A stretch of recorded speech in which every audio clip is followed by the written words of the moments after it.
Good morning friends, कैसे हैं आप सब? होप आप सब अच्छे होंगे। तो आज मेड तो आई नहीं, तो मॉर्निंग में जल्दी उठ करके और साफ़ सफाई करके झाड़ू पोछा वगैरह लगा करके और पूजा की तैयारी कर रही हूँ। और पूजा में फूल वगैरह सब चेंज कर दिया, थोड़ा सजा दिया। और गुन्नू भी सजा रही है पूजा घर को मुझे देख कर के कि कह रही है मुझे भी सजाना है, मैं भी फूल लगाऊंगी।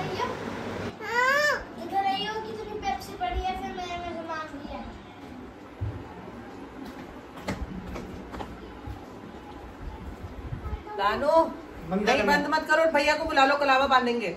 आपको भी बांधेंगे, पूजा में आओ।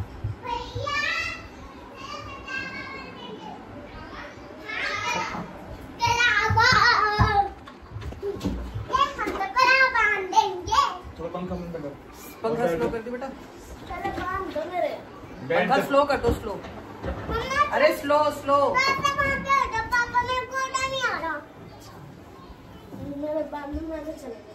कहाँ चला जाएगा? यहाँ बैठे 2 मिनट। बैठ जाओ बेटा, पूजा में बैठते हैं। आज छुट्टी है, बैठो पूजा में। आवाज टीवी की आवाज म्यूट करो।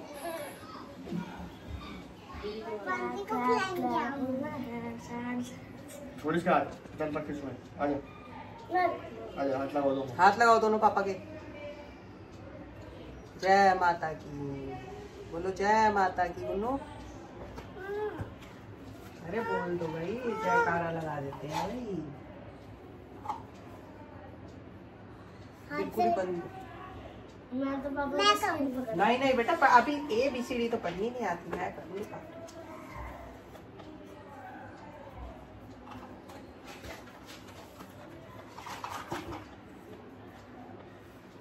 चलो, ओम जय श्री गणपति देवाय नमः।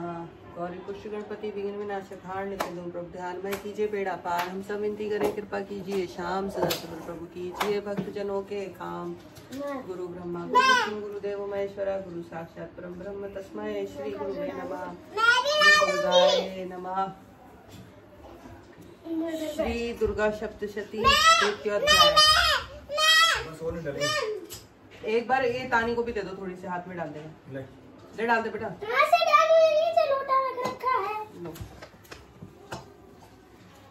बस बस और नहीं डालना। आ जाओ, बैठ जाओ, पीछे आगे आ जाओ। चलो पीछे चलो। विनियोग। इस मध्यम चरित्र के विष्णु ऋषि महर्षि देवता उन्हीं छंद शाकंभरी शक्ति दुर्गा बीज वायु तत्व और यजुर्वेद स्वरूप है। श्री महालक्ष्मी जी की प्रसन्नता के लिए मध्यम चरित्र के पाठ में इसका विनियोग है। ध्यान। कमल के आसन पर विराजमान महिषासुर का वध करने वाली महालक्ष्मी का मैं ध्यान करता हूँ। वे अपने हाथों में अक्षमाला, फरसा, गदा, बाण, वज्र, पदम, धनुष, कुंडिका, दंड, शक्ति, खड़क, ढाल, शंख, घंटा, शूल, पाश और चक्र धारण करती हैं। दूसरा अध्याय। देवताओं के तेज से देवी का प्रादुर्भाव और महिषासुर की सेना। काल में देवताओं और असुरों में पूरे 100 साल तक भयंकर संग्राम हुआ था। उसमें असुरों का सेनापति महिषासुर था और देवताओं के नायक इंद्र थे। उस युद्ध में देवताओं की सेना महाबली असुरों से पराजित हो गई। संपूर्ण देवताओं को जीतकर महिषासुर इंद्र बन बैठा।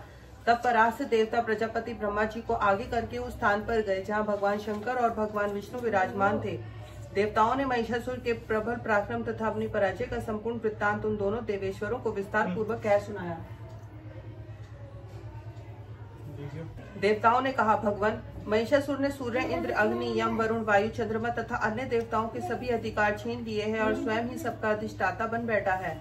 उस दुरात्मा महिष ने समस्त देवताओं को स्वर्ग से निकाल दिया है। अब हम सभी देवता मनुष्यों की भांति पृथ्वी पर विचरते हैं। दैत्यों की ये सारी करतूत हमने आपसे कह सुनाई। अब हम आपकी शरण में आए हैं, उसके वध का कोई उपाय कीजिए। देवताओं के ये आत्र वचन सुनकर भगवान विष्णु और शिव जी को असुरों पर बड़ा क्रोध आया। उनकी भौहें तन गई और मुंह लाल हो गए। तब अत्यंत क्रोध से भरे हुए चक्रपाणी श्री विष्णु के मुख से एक महान तेज प्रकट हुआ। उसी समय ब्रह्मा जी, भगवान शिव तथा इंद्र आदि दूसरे देवताओं के शरीर से भी बड़ा भारी तेज निकला। वह संपूर्ण तेज मिलकर एक हो गया। महान तेज का वह पुंज चमकते हुए विशाल पर्वत के समान था। देवताओं ने देखा कि उस तेज की ज्वालाएं संपूर्ण दिशाओं में फैल रही हैं। संपूर्ण देवताओं के शरीर से प्रकट हुआ वह तेज अतुलनीय था। एकत्रित और घनीभूत होकर वह संपूर्ण तेज एक नारी के रूप में परिणत हो गया। भगवान शंकर का जो तेज था उससे उस देवी का मुख प्रकट हुआ। यमराज के तेज से उसके सिर के बाल निकल आए। श्री विष्णु के तेज से उसकी भुजाएं पैदा हुई। चंद्रमा के तेज से दोनों स्तनों और इंद्र के तेज से मध्यम भाग का प्रादुर्भाव हुआ। वरुण के तेज से जंघा और पिंडली तथा पृथ्वी के तेज से नितंब भाग प्रकट हुआ। ब्रह्मा के तेज से दोनों चरण और सूर्य के तेज से उसकी उंगलियां बनी। वसुओं के तेज से हाथों की उंगलियां और कुबेर के तेज से नासिका प्रकट हुई। उस देवी के दांत प्रजापति के तेज से और तीनों नेत्र अग्नि के तेज से प्रकट हुए। उसकी भौहें संध्या के और कान वायु के तेज से उत्पन्न हुए। इसी प्रकार अनन्य देवताओं के तेज से भी उस कल्याणमय देवी के अन्य अवयवों का आविर्भाव हुआ। सभी देवताओं के मिश्रित तेज पुंज से प्रकट हुई उस देवी को देखकर दैत्य महिषासुर के सताए हुए देवता बहुत ही प्रसन्न हुए। पिनाकधारी भगवान शंकर ने अपने शूल से एक शूल निकालकर उन्हें दिया। फिर भगवान विष्णु ने भी सुदर्शन चक्र से एक अन्य चक्र उत्पन्न करके भगवती को अर्पण किया। वरुण ने शंख भेंट किया। अग्नि ने उन्हें शक्ति दी और वायु ने धनुष तथा बाणों से भरे हुए 2 तरकस प्रदान किए। 1000 नेत्रों वाले देवराज इंद्र ने अपने वज्र से वज्र उत्पन्न करके दिया और ऐरावत हाथी से उतारकर 1 घंटा भी प्रदान किया। यमराज ने कालदंड से दंड, वरुण ने 5, प्रजापति ने सप्तिकों की माला तथा ब्रह्मा जी ने कमंडल भेंट किया। सूर्य ने देवी के समस्त रोम कूपों में अपनी किरणों का तेज भर दिया। काल ने उन्हें चमकती हुई ढाल और तलवार दी। क्षीर समुद्र ने उज्ज्वल हार तथा कभी न फटने वाले 2 दिव्य वस्त्र भेंट किए। साथ ही उन्होंने दिव्य चूड़ामणि, 2 कुंडल, कड़े, अर्चंत, सब बाहुओं के लिए केयूर, दोनों चरणों के लिए निर्मल नुपुर, गले की सुंदर हसली तथा सब उंगलियों में धारण करने के लिए रत्नों की जड़ी हुई अनेक अंगूठियां दी। विश्वकर्मा ने उन्हें अत्यंत निर्मल फरसा भेंट किया। साथ ही अन्य देवों ने भी उस देवी को अनेक प्रकार के अस्त्र शस्त्र और अभेद कवच दिए। इनके साथ साथ देवों ने उन्हें मस्तक पर वक्षस्थल पर धारण करने के लिए कभी न कुंभलाने वाले कमलों की मालाएं दी। समुद्र ने उन्हें सुंदर कमल का फूल भेंट किया। हिमालय ने सवारी के लिए सिंह तथा भांति भांति के रत्न अर्पित किए। कौशपाल कुबेर ने मधु से भरा पात्र दिया तथा संपूर्ण नागों के राजा शेष ने, जो इस पृथ्वी को धारण करते हैं, उन्हें बहुमूल्य मणियों से विभूषित नागहार भेंट किया। अन्य देवताओं ने भी आभूषण और अस्त्र शस्त्र देकर देवी का सम्मान किया। तब देवी ने बारंबार अट्टहास पूर्वक उच्च स्वर से गर्जना की। उनके भयंकर नाद से संपूर्ण आकाश गूंज उठा। देवी का वह अत्यंत उच्च स्वर से किया हुआ सीनाद कभी कहीं समा न सका। आकाश उनके सामने छोटा प्रतीत होने लगा। उससे बड़े जोर की प्रतिध्वनि हुई जिससे संपूर्ण विश्व में हलचल मच गई। समुद्र कांप उठे, पृथ्वी डोलने लगी तथा समस्त पर्वत हिलने लगे। उस समय देवताओं ने अत्यंत प्रसन्नता के साथ सिंह वाहिनी भवानी से कहा, हे देवी तुम्हारी जय हो। साथ ही महर्षियों ने भक्ति भाव से विनम्र होकर उस देवी का स्तवन किया। संपूर्ण त्रिलोकी को शुद्ध कर देखकर असुरगण अपनी समस्त सेना को कवच आदि से सुसज्जित करके और हाथों में हथियार लेकर सहसा उठ खड़े हुए। उस समय महिषासुर ने बड़े क्रोध में आकर कहा, ओह यह क्या हो रहा है। फिर वह संपूर्ण दैत्यों को साथ लेकर उस सिंहनाद की ओर लक्ष्य करके दौड़ा। आगे पहुंचकर उसने देवी को देखा जो अपनी प्रभा से तीनों लोकों को प्रकाशित कर रही थी। उसके चरणों के भार से पृथ्वी दबी जा रही थी और उसके मस्तक के मुकुट प्रकाश से आकाश में रेखा सी खींच रही थी। वह देवी अपने धनुष के टंकार से 7 पातालों को सुप्त किए दे रही थी। दिव्य अस्त्र शस्त्रों एवं आभूषणों से सुशोभित देवी अपनी सहसों भुजाओं से संपूर्ण दिशाओं को आच्छादित करके खड़ी थी। तदंतर उसके साथ दैत्यों को युद्ध छिड़ गया। नाना प्रकार के अस्त्र शस्त्रों के प्रहारों से संपूर्ण दिशाएं चमकने लगी। चिक्षुर नामक एक असुर महिषासुर का सेनानायक था। वह देवी के साथ युद्ध करने लगा। अन्य देवताओं की चतुर्गिणी सेना साथ लेकर चामर भी लड़ने लगा। 60,000 रथियों के साथ आकर उदग्र नामक महादैत्य ने भी लोहा लिया। 1 करोड़ रथियों को साथ लेकर महाहनु नामक दैत्य भी युद्ध करने लगा। तलवार के समान तीखे रोंों वाला असिलोमा नाम का महादैत्य 5 करोड़ रथी सैनिकों सहित युद्ध में आ डटा। 60 लाख रथियों से घिरा हुआ बाष्पकल नामक दैत्य भी युद्ध में लड़ने लगा। हाथी सवारों और घुड़सवारों के अनेक दलों से घिरा हुआ पारिवारिक नामक दैत्य 1 करोड़ रथियों की सेना लेकर युद्ध करने लगा। विडाल नामक असुर 5 अरब रथियों से घिरकर देवी से लोहा लेने लगा। इसके अतिरिक्त तो और भी हजारों महादैत्य संख्य रथों, हाथियों, घोड़ों की सेना से पैदल सैनिकों को लेकर देवी के साथ युद्ध करने लगे। स्वयं महिषासुर रणभूमि में कोटि कोटि सहस्त्र रथ, हाथी, घोड़ों की सेना से घिरे हुआ खड़ा था। वे सभी दैत्य देवी के साथ तोमर, मूसल, खड़ग, भिंदीपाल, शक्ति, परशु और पटीक्ष आदि अस्त्र शस्त्रों से प्रहार करते हुए युद्ध कर रहे थे। कुछ दैत्यों ने उन पर शक्ति से प्रहार किया तो कुछ ने पाश फेंके तथा कुछ अन्य दैत्यों ने खड़ग प्रहार करके देवी को मार डालने का प्रयास किया। तब देवी ने क्रोध से भरकर खिलवाड़ में ही अपने अस्त्र शस्त्रों की वर्षा करके दैत्यों के वे समस्त अस्त्र शस्त्र काट डाले। उनके मुख पर परिश्रम या थकान का अंश मात्र भी चिन्ह नहीं था।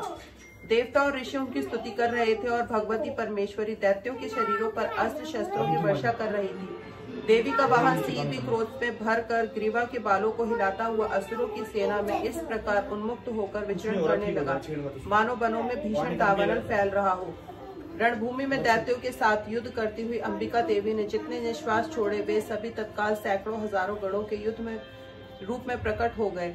वे सभी परशु, बिंदीपाल, खड़ग तथा पटीक्ष आदि अस्त्रों का नाश करते हुए नगाड़ा और शंख आदि बजाने लगे। उस संग्राम महोत्सव में कितने ही गण ढोल, मृदंग तथा अन्य अनेक वाद्य यंत्र बजा रहे थे। देवी ने त्रिशूल से, गदा से, शक्ति की वर्षा से और खड़ग आदि से सैकड़ों महादैत्यों का विनाश कर डाला। देवी ने त्रिशूल से, गदा से, शक्ति की वर्षा से और खड़ग आदि से सैकड़ों महादैत्यों का विनाश कर डाला। कितनों को घंटों के भयंकर नाच से बेहोश करके मार गिराया। बहुतेरे दैत्यों को पार से बांधकर धरती पर घसीटा। कितने ही दैत्य उनकी तीक्ष्ण तलवार की धार से दो दो टुकड़े हो गए। कितने ही गदा की चोट से घायल होकर धरती पर सो गए। कितने ही मूसल की मार से अत्यंत घायल होकर रक्त वमन करने लगे। कुछ दैत्य शूल की मार से छाती फट जाने के कारण पृथ्वी पर ढेर हो गए। उस युद्ध भूमि में बाणों की वर्षा से कितने ही असुरों की मृत्यु हो गई। इस प्रकार देवों पर वज्र की तरह झपट्टा मारने वाले दैत्यगण अपने प्राणों से हाथ धोने लगे। किन्हीं की भौहें छिन्न भिन्न हो गई, कितने की गर्दनें कट गई, कितने ही दैत्यों के मस्तक कटकर गिरने लगे। कुछ दैत्यों के शरीर के मध्यम भाग ही वितीर्ण हो गए। कितनों ही महादैत्य जांघें कट जाने पर पृथ्वी पर गिर पड़े। कितनों ही की देवी ने एक भां, एक पैर और एक नेत्र करके दो टुकड़े चीर डाले। कितने ही दैत्य मस्तक कट जाने पर भी गिरकर फिर उठ जाते और केवल धड़ के ही रूप में अच्छे अच्छे हथियार लेकर देवी के साथ लड़ाई कर रहे थे। असंख्य धड़ युद्ध के बाजू की लय पर नाच रहे थे। हजारों बिना सर के धड़ हाथों में तलवार, शक्ति और अन्य अस्त्र शस्त्र लिए दौड़ रहे थे तथा दूसरे महादैत्य ठहरो ठहरो कहते हुए देवी की ओर लिए ललकार रहे थे। जहां घोर संग्राम हुआ वहां की धरती पर देवी के गिराए हुए रथों, हाथियों, घोड़ों और असुरों के शरीर से इतनी अधिक मात्रा में रक्त बहा कि थोड़ी देर में वहां खून की नदियां बहने लगी। जगदम्बा ने असुरों की विशाल सेना को क्षण भर में उसी तरह नष्ट कर दिया जैसे तीर्ण और काठ की भारी ढेर को आग कुछ ही क्षणों में भस्म कर देती है। उनका सीबी गर्दन के बालों को हिला हिला के जोर जोर से गर्जना करता हुआ दैत्यों के शरीर से उनके प्राण चुन लेता था। वहीं देवी के गणों ने भी उन महादैत्यों के साथ अत्यंत भीषण युद्ध किया। इससे परम संतुष्ट होकर सभी देवी देवता उन पर आकाश से पुष्प वृष्टि करने लगे। देवी उत्पत्ति और महिषासुर की सेना का वध नामक दूसरा अध्याय समाप्त। रक्षा करी प्रहलाद बचायो, हिरण्याकुश को स्वर्ग पठायो, लक्ष्मी रूप धरो जग माही, श्री नारायण अंग समाही, शीर सिंधु में करत विलासा, दया सिंधु दीजेम। दिखाइयो क्या कर रही है? घंटी में फूल डाल दिए, टीके में पानी डाल दिया है ना, और वहाँ कोने में बैठी है और वहाँ मच्छर खा जाएंगे ना पैर पे। फिर बोला मम्मी खुच्ची हो रही है। इसके अंदर डाल रखे हैं। हाँ, फूल डाल रखे हैं और वो पानी भी डाल रखा है और उसके अंदर वो मिला रखा है। दिखा? हाँ, देख लो। अब कुछ काम कर रही थी, ठीक है।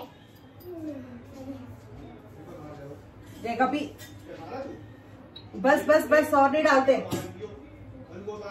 गलत बात गुनो। उसमें टीके में उस वाले कपड़े से पोंछो अपना हाथ, वो व्हाइट वाला, वो वाला कपड़ा दिखा, अपना हाथ दिखा। तो चप्पल लेने दो। अरे भाई गुन्नू, इतना बोर्ड वाले नहीं, मैं डालूंगी। गरम है वो, गरम है गुन्नू, उधर नहीं जाते। This is not the bed or the bed. इससे क्या करेंगे? टीका अभी बताऊंगा क्या करूंगा मैं। इससे करोगे टीका? नहीं, टीका रात को नहीं करते। टीका ऐसे घुमाऊंगी, बस अब लगा दो। लगा दो, इधर ही लगाओ। लो मैंने इधर कर लिया। ऐसे ज्यादा हो जाएगा, लग गया ना। इधर ही लगाओ, इधर थोड़ा सा बेटा, बस और नहीं डालते, पानी हो जाएगा। पानी हो जाएगा रात पे। लगा ले फटाफट, लगाओ। इधर से ही लगाओ ना, खड़े होके। मैंने इधर फेस कर लिया, इधर से ही लगाओ। उधर जा रही नहीं, इधर से ही लगाओ ना, इधर उधर जा रही इधर तभी तो आएगी वीडियो में तू।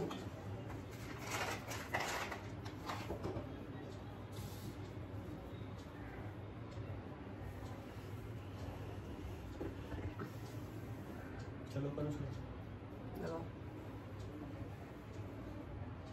बस बन गई ड्राइंग, बन गई ड्राइंग, बन गई।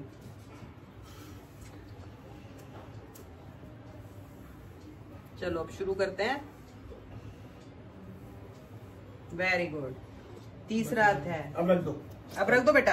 ज्यादा नहीं है ना। श्री दुर्गा सप्तशती तृतीय अध्याय।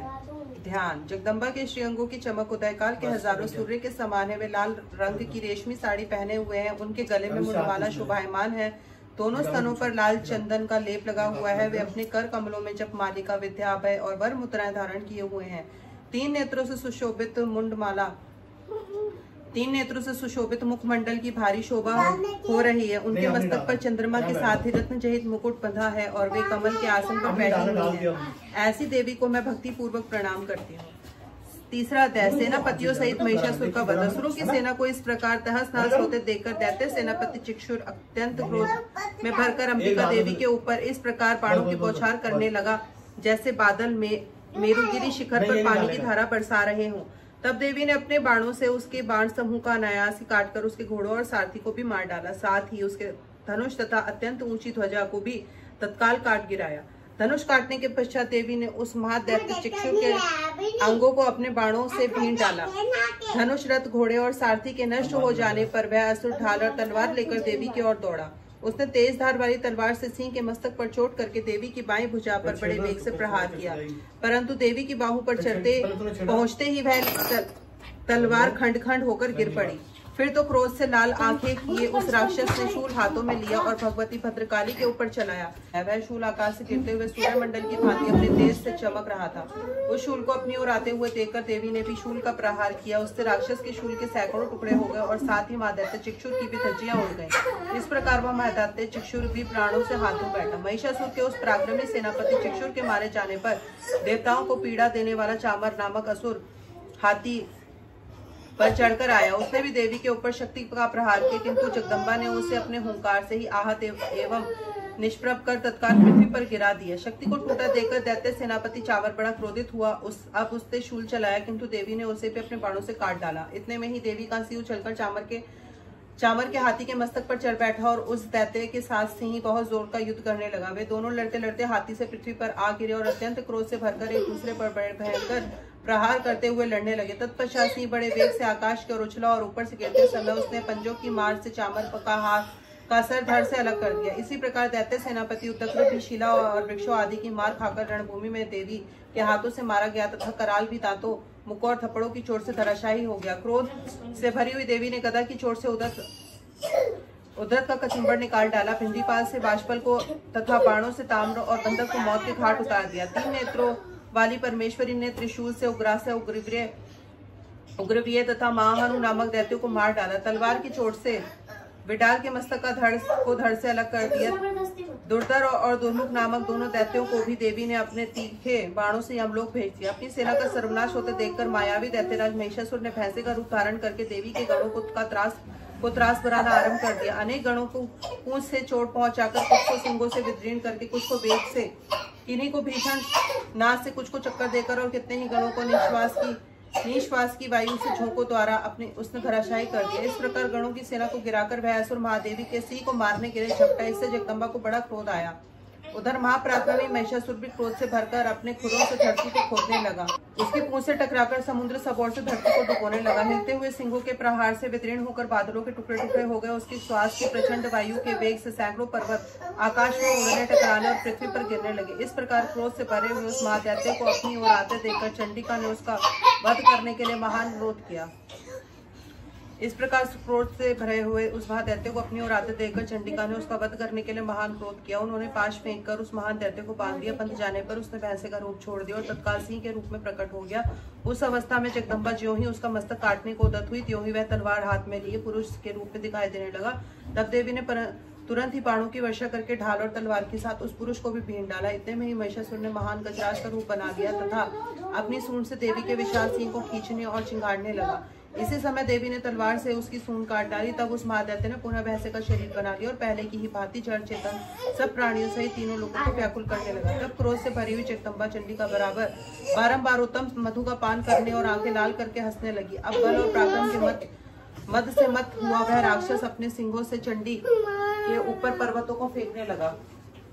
उस समय देवी ने अपने बाणों के समूह से उसके फेंके हुए पर्वतों को चूर्ण करते हुए ललकारा। बोलते समय उनका मुख मधु के मत में लाल हो रहा था और वाणी लड़खड़ा रही थी। देवी ने कहा, ओ मूर्ख, मैं जब तक मधु पीती हूँ तब तक तू क्षण भर के लिए खूब गरज ले। मेरे हाथ से यहीं तेरी मृत्यु हो जाने पर शीघ्र ही देवता भी गर्जना करेंगे। इतना कहकर देवी उछली और उस महादैत्य के ऊपर चढ़ गई। फिर देवी ने पैरों से उसे दबाकर अपने भयंकर शूल से उसके कंठ में आघात किया। उनके पैर से दबा होने पर भी महिषासुर अपने मुख से दूसरे रूप से बाहर निकलने लगा। अभी उसका आधा शरीर भी बाहर निकलने पाया था कि देवी ने अपने प्रभाव से उसे रोक दिया। आधा निकला होने पर भी दैत्य देवी से युद्ध करने लगा। तब देवी ने बहुत बड़ी तलवार से उसका मस्तक काट गिराया। फिर तो हाहाकार करती हुई देवी की सारी सेना भाग गई तथा संपूर्ण देवता अत्यंत प्रसन्न हो गए। देवताओं ने दिव्य महर्षियों के साथ दुर्गा देवी की स्तुति की तथा गंधर्व गान करने लगे और अप्सराएं नाचने लगी। तो महिषासुर नामक वध 3रा अध्याय।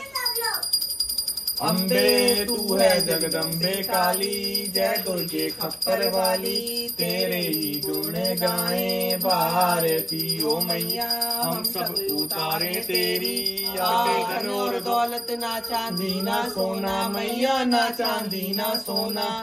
हम तो मांगे माँ तेरे मन में एक छोटा सा कोना, सब पे अमृत बरसाने वाली, विपदा मिटाने वाली, सतियों के सत्य को भारती ओ मैया, हम सभी उतारे तेरी